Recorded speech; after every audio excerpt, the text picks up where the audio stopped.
have a new government here in Ireland, and that's a good thing. It's never good for a country to be without a government. But if this government is like the last government, they will be urging us to think of abortion as healthcare for women. They will want us to accept same-sex marriage. They'll be hoping that we go along with what they plan to teach regarding gender in schools. Should we do what our government tells us? We find the answer to that question in Mark 12, verses 13 to 17. Just before this passage, Jesus has thrown the traders out of the temple, saying that God wants the temple to be a house of prayer for the nations.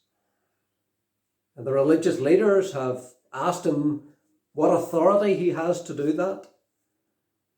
And Jesus hasn't answered that question directly. Instead, he told a parable, which the leaders rightly understood to mean that they were rejecting Jesus.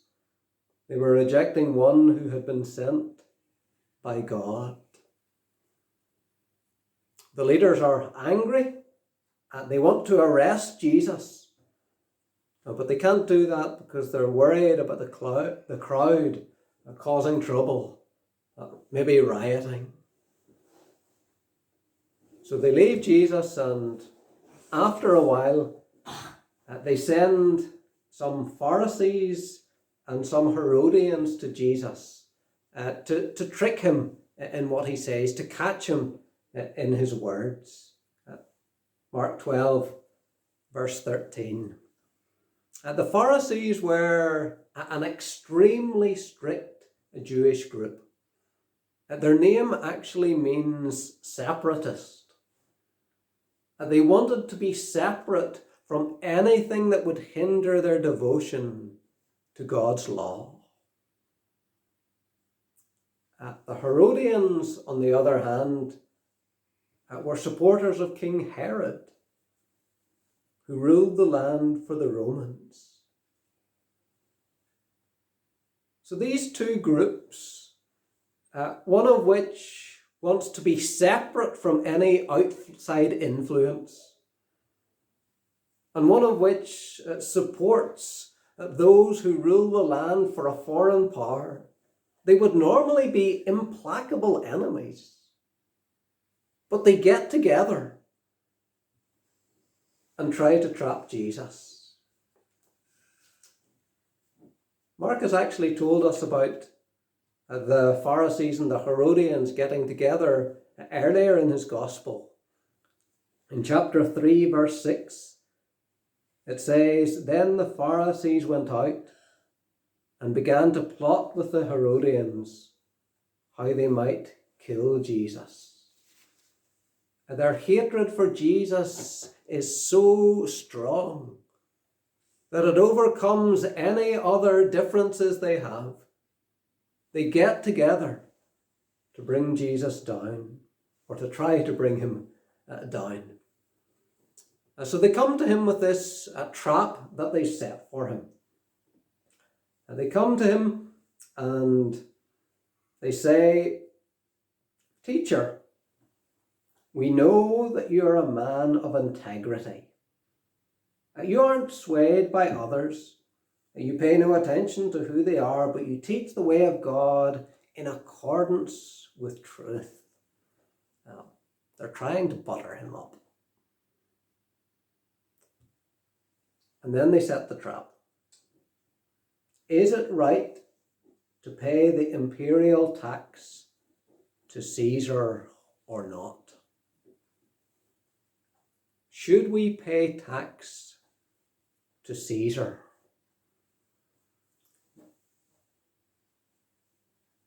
No people want to pay tax to an enemy that's defeated them. No one wants to give money to an occupying power. We don't have to look too far to see an example of that. A staunch Republican in the north doesn't want to pay tax to the British. The Jewish people didn't want to pay tax to the Romans.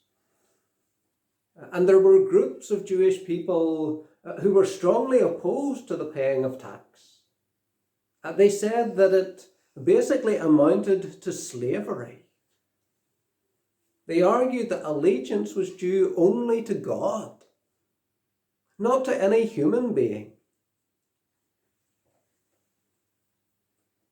So if Jesus says that taxes should be paid to the Romans, he'll be in trouble with his own people. He'll alienate a lot of them. But if he says that taxes shouldn't be paid to the Romans, he'll be in trouble with the Romans.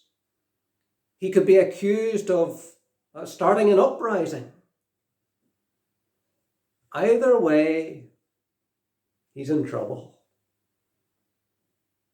And he has to give an answer. And those who are questioning him go on to say, should we pay or shouldn't we? And this is a real answer, a real issue. We need to know what we should do. And so it seems there's no escape for Jesus. They think that whatever answer he gives, they've got him. Should we pay tax to Caesar? Should we do what our government tells us to? For us, the big issue maybe isn't paying tax, but should we do what our government tells us to regarding abortion or same-sex marriage or what's taught about gender?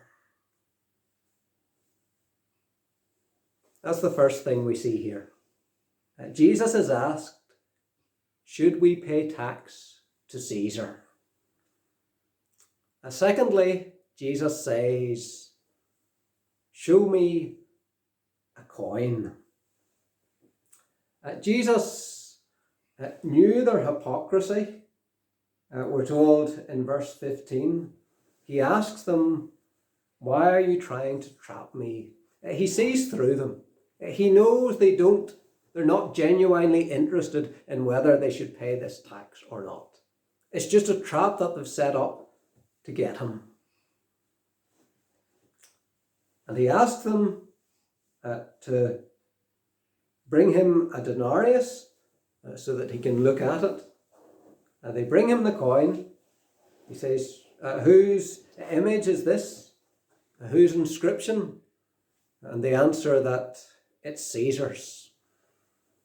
On the coin that was used, the denarius was the head of the emperor, and the inscription, Tiberius Caesar Augustus, son of the divine Augustus.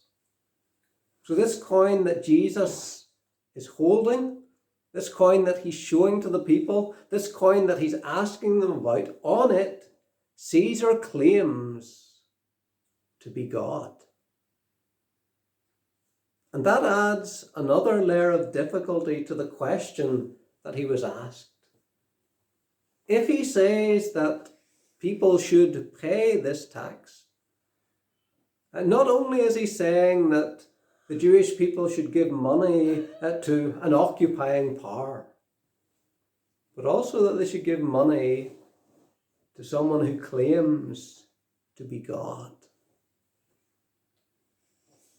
And you can feel the tension here as Jesus shows them this coin and asks them whose inscription's on it.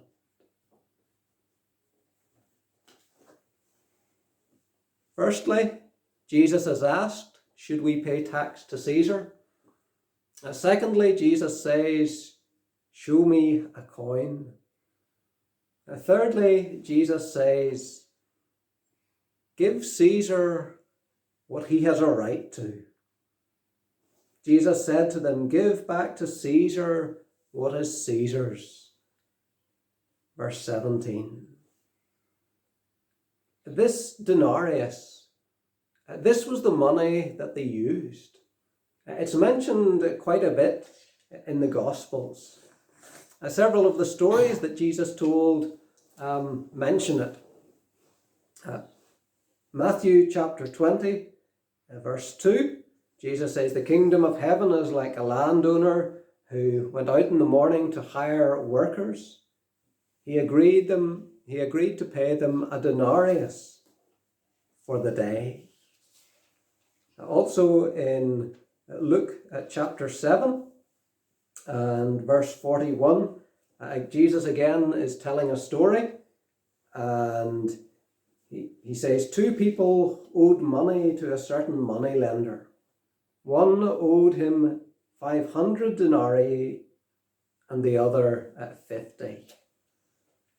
Later in Luke's Gospel, in chapter 10 and verse 35, the story where the Good Samaritan is taking the injured person to an inn, and it says the next day he took out 2 denarii and gave them to the innkeeper. Also in Mark's Gospel, in Mark chapter 6 and verse 37, before Jesus feeds the 5,000, the disciples say, Jesus tells the disciples to give them something to eat, and the disciples respond by saying, it would take more than 200 denarii. Later in Mark, in chapter 14, verse 5, when Jesus is anointed with a very expensive perfume, some of those present were saying indignantly to one another, why waste this perfume? It could have been sold for more than 300 denarii and the money given to the poor. So many times the denarius, this coin, is mentioned. This was the money that they used, and it had Caesar's image on it. It was Caesar's money. If they were using Caesar's money, he had a right to charge them for that. And so Jesus says, give back to Caesar what is Caesar's. Give Caesar what is his. In Romans chapter 13, verses 6 and 7, this letter of Romans was written to Christians in Rome. So when it talks about the government, it's talking about the Roman government. When it talks about taxes, it's talking about paying taxes to the Romans. Romans 13 verse 6 says, this is also why you pay taxes, for the authorities are God's servants who give their full time to governing. Give to everyone what you owe them. If you owe taxes, pay taxes. If revenue, then revenue. If respect, then respect. If honor, then honor. We are to pay taxes to the government. They have a right to charge taxes. God is the one who has put them in positions of authority. Romans 13 verse 1. Let everyone be subject to the governing authorities, for there is no authority except that which God has established, and the authorities that exist have been established by God. God has given them their position of authority, and he wants us to respect that authority. So when we think of our own leaders, we are to respect the authority that God has given them. We're to treat them with dignity. We're not to put them down. We're not to slander them. Caesar claimed to be God. And yet Jesus still said, give to Caesar what is Caesar's. And so when our leaders claim things that they shouldn't, and when they do things that they shouldn't, we're still to obey them in the areas where God has given them authority. Jesus says, give Caesar what he has a right to. Give to Caesar what is Caesar's. And so we are to pay our taxes. We're to be totally honest as we fill out our tax returns. We're to pay all the tax that we owe. A few years ago, when the Irish government started charging us for our water, there was great uproar. And yes, people have a right to protest. And yes, things maybe could have been done better. And yes, they did give us our money back in the end. But if the government provides us with water, they have a right to charge for that. And we are to give the government what it has a right to. Jesus says, give to Caesar what is Caesar's. Yes, pay the tax. But he goes on, give to God what is God's. So we've seen Jesus being asked, should we pay tax to Caesar? And Jesus responded by saying, show me a coin. And then saying, give Caesar what he has a right to. And now fourthly, he says, give God what he has a right to. Caesar said that he was God. He wanted to be worshipped. Jesus is saying that only God should be worshipped. Our leaders don't claim to be God. But they do seem to think that they have a right to decide what's morally right and wrong. And they have no right to decide that. No government can decide what is morally right or wrong. No referendum can decide what is morally right or wrong. Only God, who made us, can say what is right and what is wrong. So we're to base our view of what's right and what's wrong on what God tells us in the Bible. Not on what any leaders tell us, or not on what public opinion says.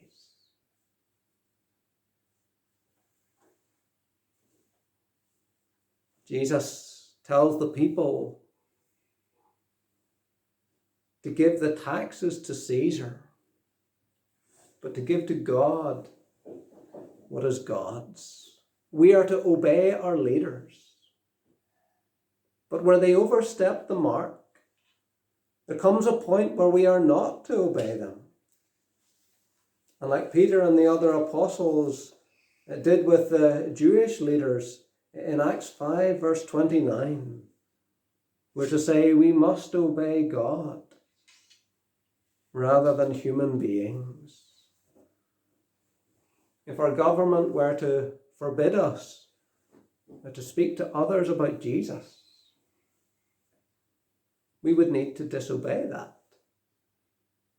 If our government were to forbid us to worship God, we would need to disobey that.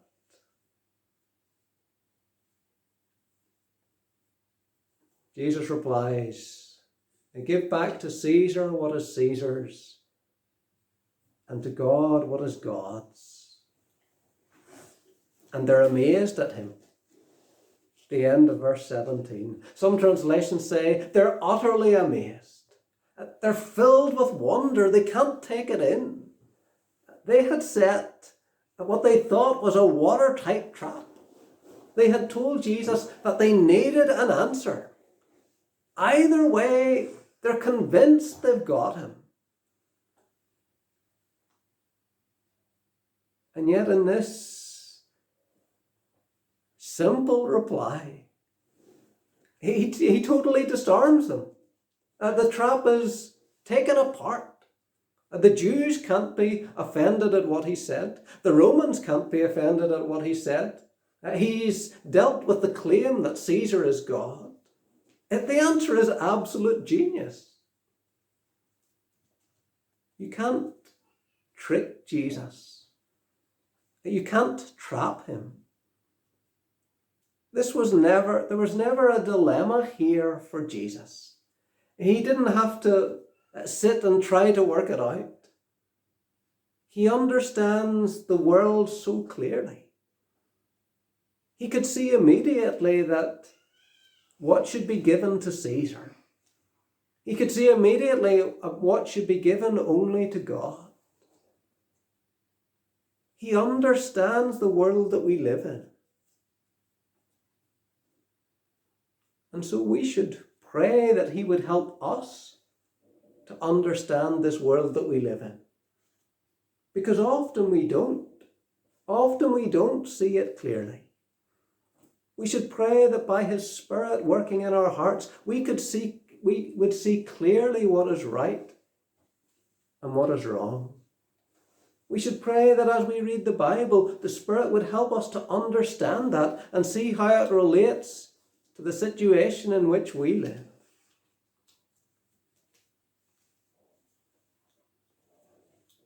The people who'd come to question Jesus were amazed at him. Are you amazed at him? Are you amazed at the answer he gives here? Do you see the genius in it? As you read his other teachings, are you amazed at what he says? As you read of him healing the sick, casting out demons, as you hear that he is the Son of God, the King God has sent, are you amazed? These people are amazed. But it doesn't tell us what they did. It doesn't tell us whether they followed Jesus or whether they continued to reject him. What will you do? Will you follow Jesus? Will you personally trust in him? Or will you turn your back on him and walk away?